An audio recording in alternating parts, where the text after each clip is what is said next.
drying vehicles to circulate the track under a caution flag. Drivers must maintain reasonable speed while catching up the pack and avoid those emergency vehicles. They're brightly lit and everything. That's easy to do when you can be under control of your race car. I just wonder if Montoya was going down the back, catching up with the field, and he didn't know the safety truck was up there. They called him on the radio and said, "Watch that safety truck," and the car darted hard right. Something had to happen. I saw sparks underneath. The car broke, and I don't believe he had steering control. I don't either. I mean, the car went up the track. When you see the sparks come out from under the car, it just looks like it had a flat tire or something happened to it. I don't know how many gallons of jet fuel that thing holds, but I guarantee you it's got several gallons, probably 100. Track personnel exited that cleanup truck very quickly after the collision and walked away. No. That's got to be eating the track up. I just wonder what it's going to do to it, Larry. Yeah, that fire's been burning for quite a while now. Well, let's reiterate, Juan Montoya climbed from his car and walked quickly away. The car destroyed. He is all right and trying to get what is now a jet fuel fire under control, blazing in turn number 3. But Daryl, I keep going back. We just had gotten a report. They were telling me in my ear that Montoya had a bad vibration in every gear he was putting it in. So something was going on with that 42 car. The race has been red flagged. That means the cars have been stopped well away from the turn 3 scene. They've been red flagged on the back straightaway. And you're looking at what happens when 200 gallons of jet fuel meet a spark, or something very hot after a collision like that. Yeah, that thing just burst into flame. I mean, it was unbelievable.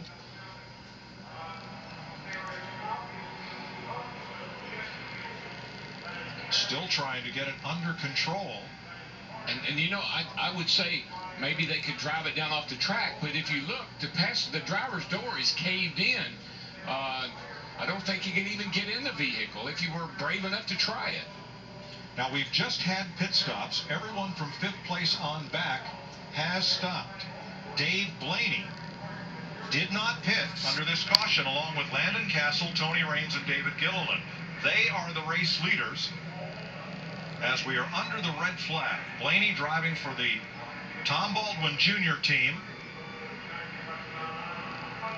Castle with a brand new ride, and Raines, who just got a ride a few weeks ago into the Daytona 500 with teammate Gilliland at Front Row Motorsports.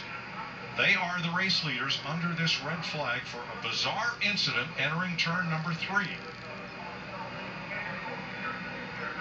When Indy 500 and Monaco Grand Prix winner Juan Montoya went down the back straightaway, something on the car broke from the sparks underneath, lost control of the steering, and slid up into the trailer that held that jet helicopter engine, which was blowing debris off the racetrack while we were under caution. You know, as far as the drivers that pitted, Matt Kenseth in the 17, who had been leading, he won the battle off pit road. That car is destroyed. Look at Montoya's car. More fire trucks going to the scene. Now, that's the front of the race car. It hit the trailer, which went up in the air, and the race car pretty much submarined underneath it. It's the most bizarre thing I've ever seen. Watch Montoya's car on this replay as we try to discern what may have broken. Here he comes back here. You can see him coming. Jet Drier's up high. He sees the safety truck flashing its lights. Sparks fly.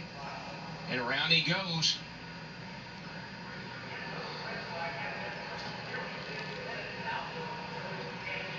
Here's a different angle. See the safety trucks up top? I mean, it just exploded. When they hit it, it just exploded. And he was traveling at a high rate of speed, trying to catch back up with the field. Back of the field.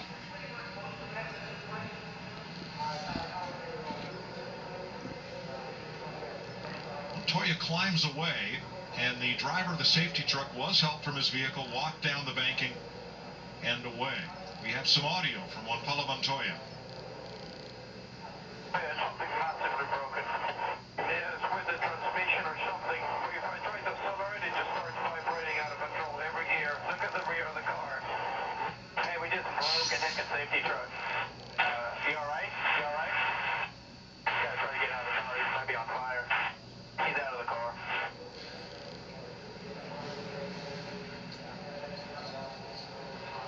Let's go back to Montoya's pit stop prior to this.